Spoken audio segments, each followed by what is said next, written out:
Welcome to story time.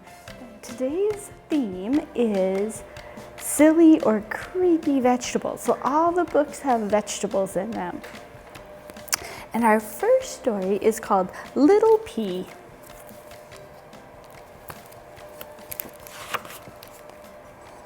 And Little Pea is by Amy Krause Rosenthal. This is the story of Little Pea, Mama Pea, and Papa Pea. Little Pea was a happy little guy. He liked to do lots of things. He liked rolling down hills, for example, super fast. He liked hanging out with his pea pals. He liked it when Papa Pea came home at the end of the day. Papa Pea would fling Little Pea off a spoon high into the air, and Little Pea would scream, "Again, again!"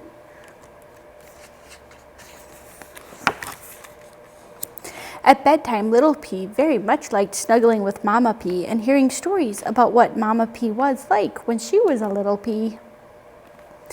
But there was one thing that Little Pea did not like. Candy.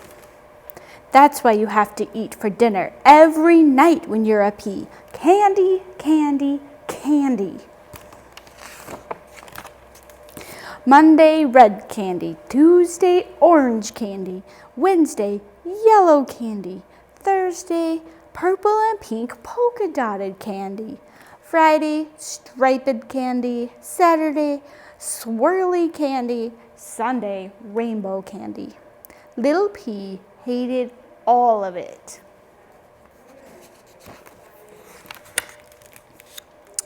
"If you want to grow up to be a big, strong pea, you have to eat your candy," Papa Pea would say. "If you don't finish your candy, then you can't have dessert," Mama Pea would say. "How many pieces do I have to eat?" "Eat 5 pieces and you can have dessert." "5 pieces," he whined. 5 pieces, they chimed. 1, yuck. 2, ugh. 3, ugh. 4, ugh. 5 pieces of candy. Now can I have dessert? "Yes, now you can have dessert," said Mama and Papa Pea. Little Pea couldn't wait to see what it was. "Spinach!" squealed Little Pea. "My favorite!" Little Pea licked his dessert plate clean. Yum, yum, extra yum. And they lived happily ever after.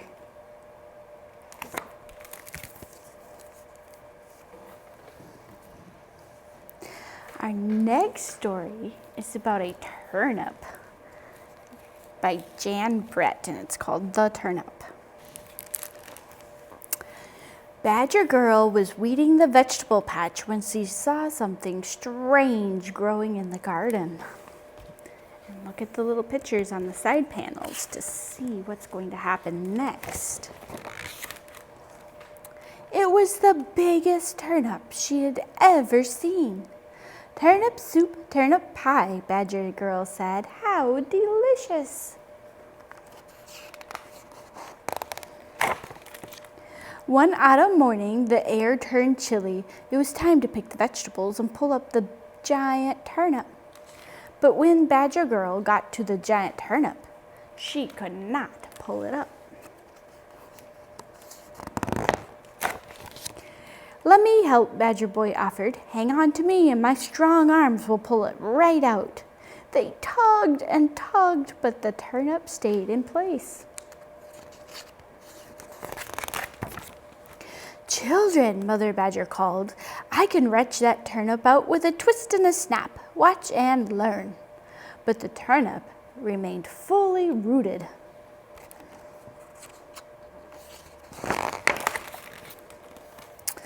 Father Badger ambled over. You'll see how easy it is when I take over, he chortled.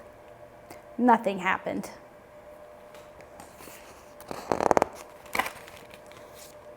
A snowflake fell from the sky, then another and another. Once the earth froze, they wouldn't get the turnip out until spring.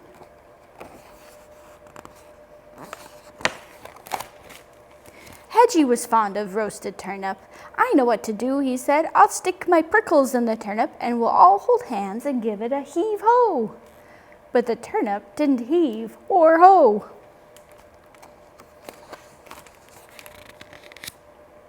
Mr. Ram, on his way back to town, smiled smugly. You country bumpkins don't have the right equipment. I'll hook it with my horns.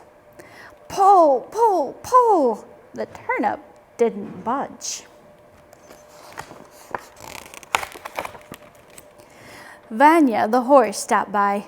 I am mighty strong, he whinnied. Hitch my harness to the tasty turnip, and we'll be eating it mashed and salted before it gets dark.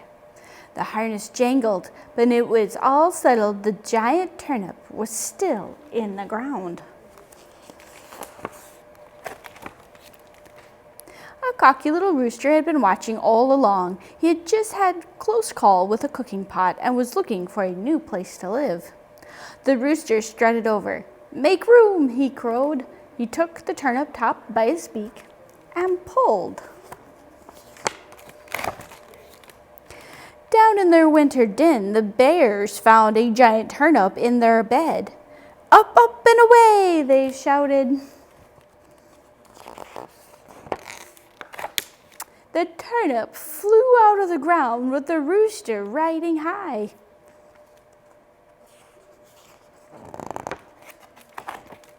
Time for turnip pancakes, browned in butter for all, Mother Badger sang out, waving her frying pan.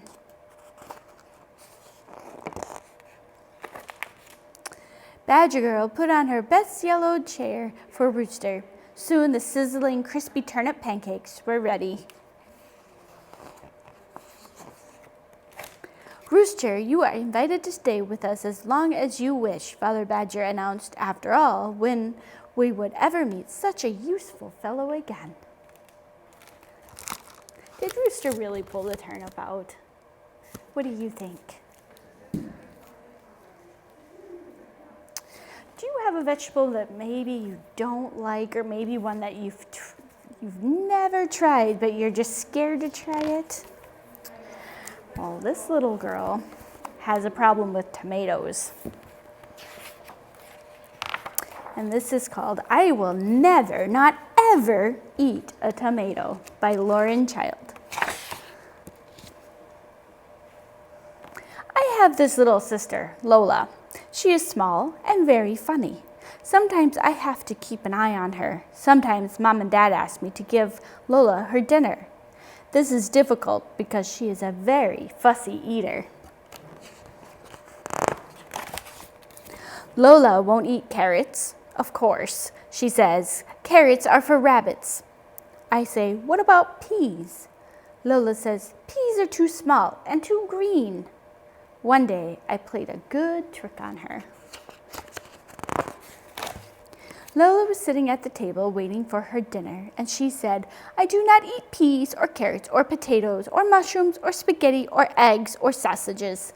I do not eat cauliflower or cabbage or baked beans or bananas or oranges, and I am not fond of apples or rice or cheese or fish sticks. And I absolutely will never, not ever, eat a tomato. My sister hates tomatoes. And I said, that is lucky because we're not having any of those things. We are not going to eat any peas or carrots or potatoes or mushrooms or spaghetti or eggs or sausages. There'll be no cauliflower or cabbage or baked beans or bananas or oranges. We don't have any apples or rice or cheese or fish sticks, and certainly no tomatoes.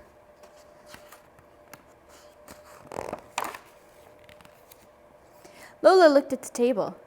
Then why are those carrots there, Charlie? I don't ever eat carrots. And I said, oh, you think these are carrots? These are not carrots. These are orange twiglets from Jupiter. They look just like carrots to me, said Lola. But how can they be carrots, I said. Carrots don't grow on Jupiter. That's true, said Lola. Well, I might just try one if they're all the way from Jupiter. Not bad, she said, and she took another bite. Then Lola saw some peas.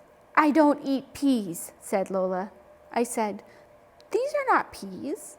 Of course they are not. These are green drops from Greenland.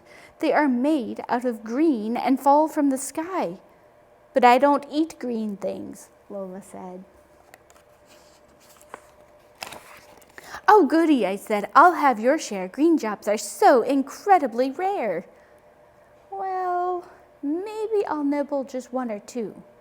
Oh, said Lola, quite tasty.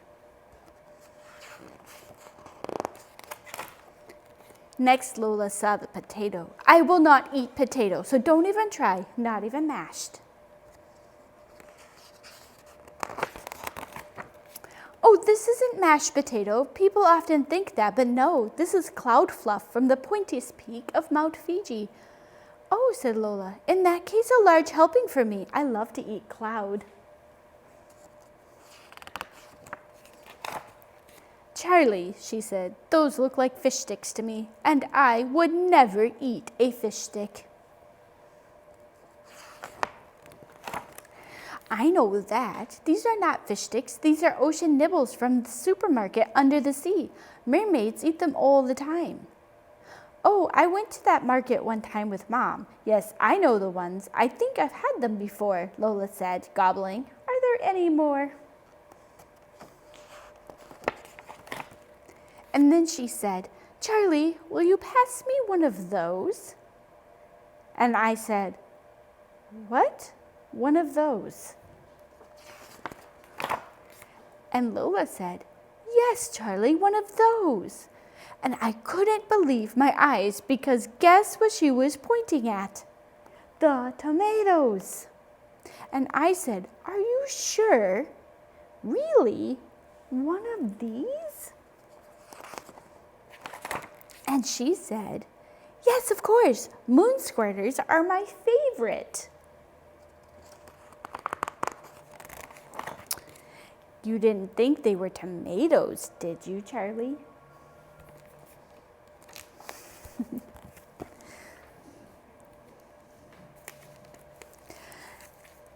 Our next story is a brand new book to the Hutchinson Library. It's called Rot, the Bravest in the World by Ben Clayton, and there are several picture books about rot. And rot is a potato.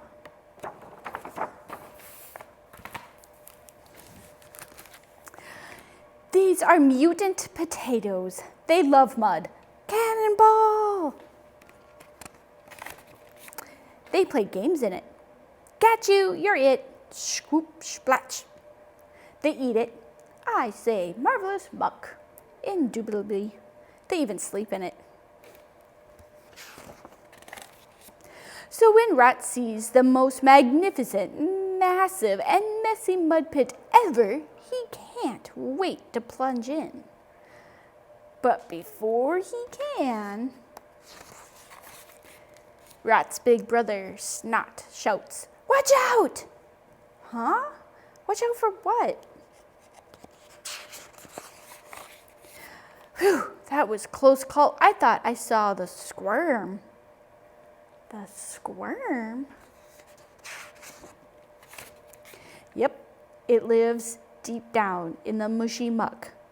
Gulp. It's slippery and slimy and grimy and gross, and it is always hungry.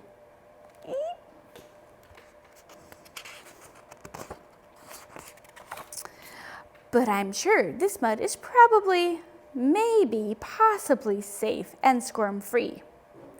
Anyway, gotta go. Don't be a scaredy spud. Go ahead, jump in. Rot thinks the squirm sounds super scary. If only he were braver. Like a superhero. Here I come, Mud. It's Super Spud. Ah, not enough.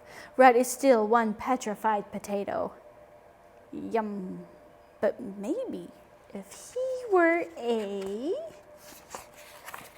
superhero knight. Behold, Sir Super Rut, the brave and bold. Better? Better. But something more is still needed. Something that isn't afraid to get dirty. Something big. Something special. Something like Sir Super Rut, the pig-tato. Now I'm sure that is a good mashup. I'm kind of a pig deal.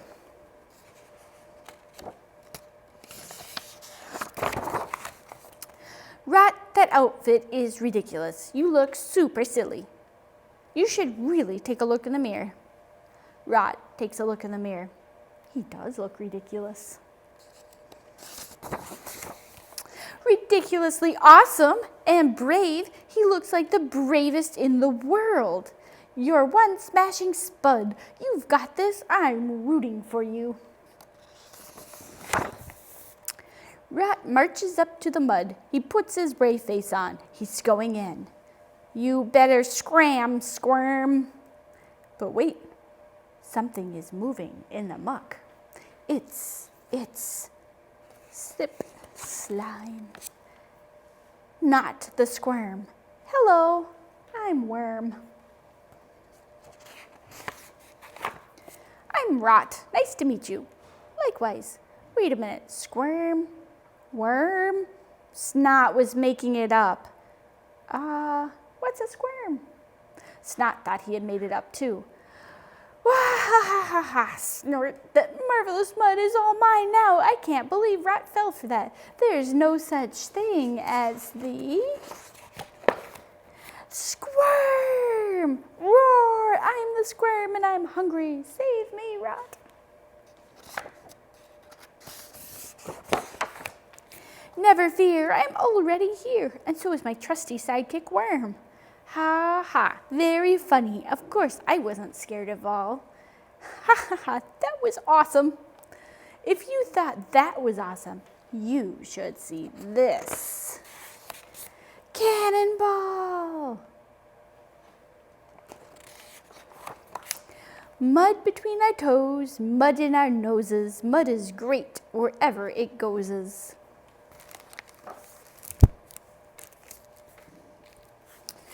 All right. Next, I want to share a little finger play with you, and I have a felt board story here to share with you with the finger play. So get your 5 little pumpkins out on your hands. So 5 little pumpkins sitting on a gate.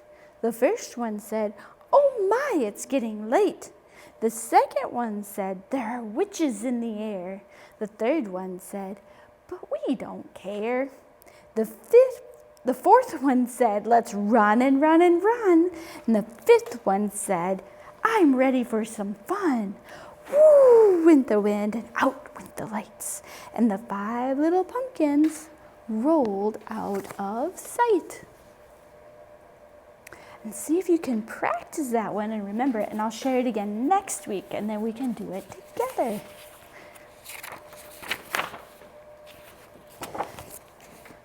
Put these back up.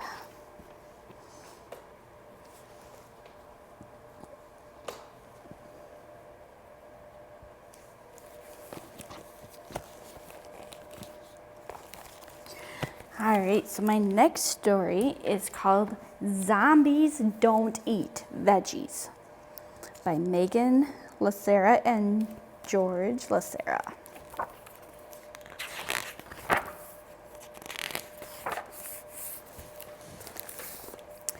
Mo was a zombie with a deep, dark craving. It was dreadful, devious, almost despicable.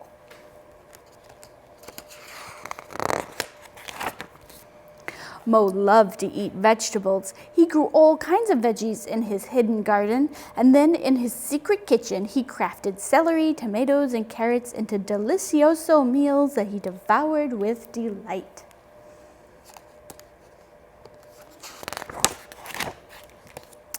Mo's mom and dad did not love vegetables, not one bit. Veggies were yucky, disgusting. They were not allowed on the Romero's dinner table. Ready to chase some humans in the next marathon next week, mijo?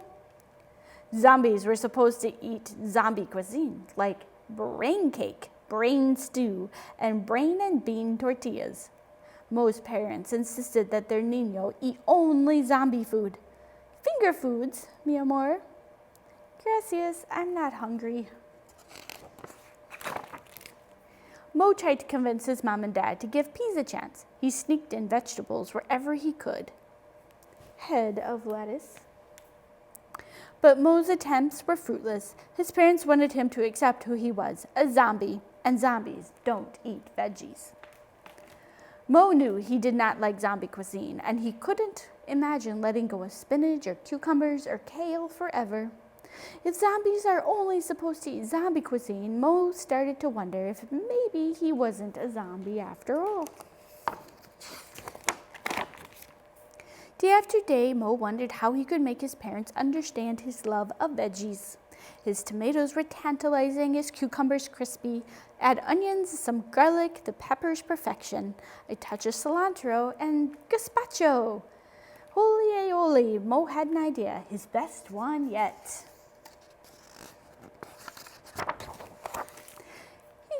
Mo grabbed his book of recipes, his fingers flew across the pages, until he found the recipe for a tomato and veggie-filled soup. He was sure the tomatoes would make it look bloody and gloopy, just like a zombie dish. His parents were going to devour it. Mo chopped and diced, blended and pureed, perfected and poured. Finally, the soup was finished. Mo carefully shuffled it over to the house for dinner, where he found a feast fit for a zombie. Mo, you're just in time. Try some arms, mi amor. Prime cuts. I made spicy man.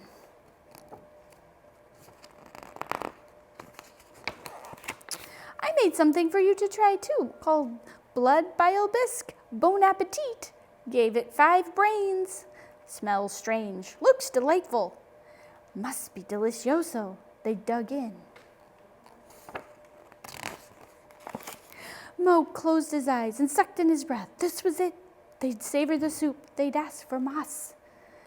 Mo imagined breakfast, lunches, dinners, snacks, all vegetables, raw, cooked, steamed, and fried, forever and ever. He saw his dreams coming true until Mo's parents did not like the soup, not one bit. The soup tastes like vegetables. Yuck! Mo's heart sank to his toes. His plan was a bust. How many times do we have to tell you that zombies do not eat veggies?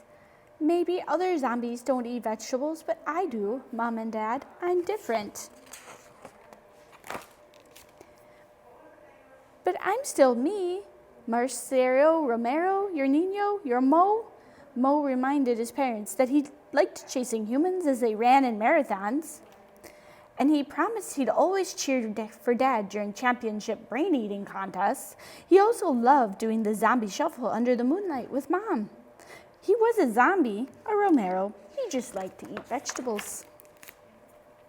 Most parents loved their son and finally accepted that it was okay to be different. They even promised Mo they would eat more vegetables for him, but only a teeny tiny bit. The Romeros knew that most zombies don't eat veggies, but then they were more zombies. They were a family. And this is a fun one for Halloween because it has Mo's recipes for gazpacho, which he calls blood bile bisque in the story, and zombie fingers, and the Romero's family's famous guacamole. So you can check this out and make some creepy Halloween treats. And our last book for today is Creepy Carrots by Aaron Reynolds and pictures by Peter Brown.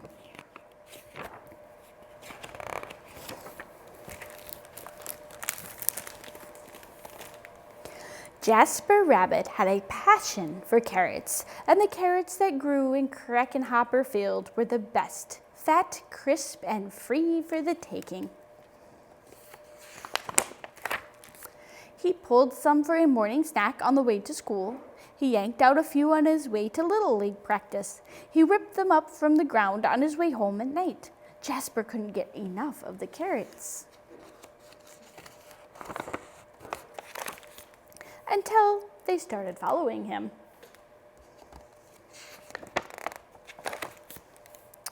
He first noticed something strange after the big game against the East Valley Hares.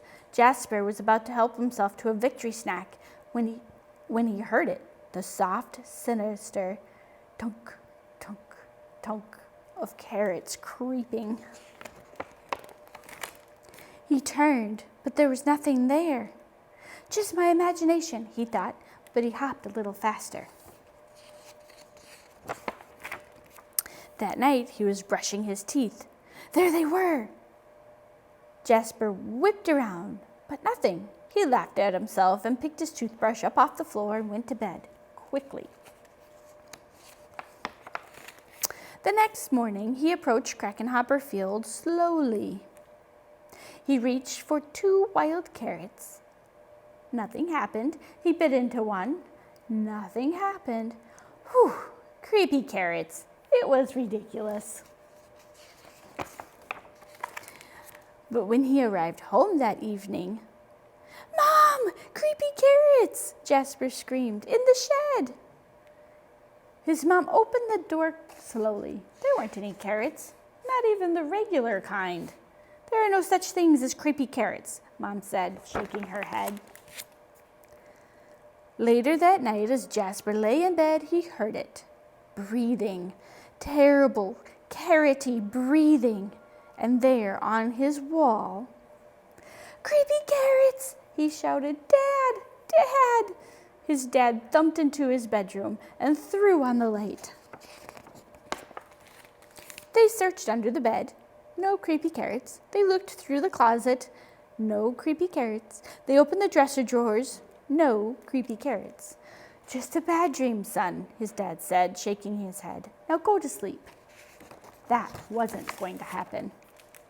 By the end of the week, Jasper was seeing creepy carrots creeping everywhere. Jasper knew his parents were wrong. Creepy carrots were real, and they were coming for him. But they couldn't get him if they couldn't get out.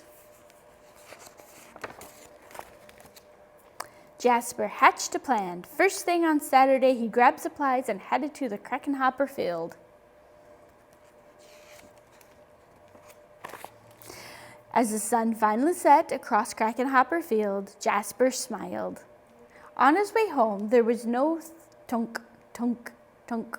There were no carrot-shaped shadows. His plan had worked. No creepy carrots would ever get out of that carrot patch again.